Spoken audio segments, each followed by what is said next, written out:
আসসালামু আলাইকুম। ওয়ালাইকুম সালাম। কেমন আছেন? খুব ভালো আছি ভালো আছেন? ইনশাল্লাহ। আপনার অবস্থা কিরকম? আমার অবস্থা কেরাসিন দিয়ে মিরাচাল দিয়ে মাখাইছে, কেরাসিন দিয়ে মিঠা তেল দিয়ে মাখাইছে। একবারে শেষ। আগে যে আপনি মাছ মারবার গেছেন অনেক জায়গায়, এখন যান না?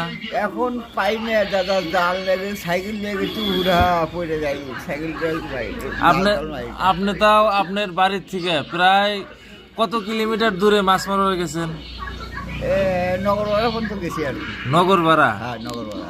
নগর কি নগরপাড়া কিন্তু জলেশ্বর থেকে নগরপাড়া প্রায় 190-100 কিলোমিটারের মতো দূর। তো সাইকেল নিয়ে কিন্তু অত দূর গেছে মাছ মারবার? হ্যাঁ, মাসির বহুত রাস্তা থাকছি, বহুত থাকছেন তো মাছ মারবার সাইকেল নিয়ে যে গেছেন, কয়দিনে গেছেন? এই আগিয়ার পশ্চিমের দেওয়ালি পাতার সাইডে এসে জন্য বাজার না, ছোট্ট একটা পুল ঢর ঢর ঢর ঢর করে গাড়ি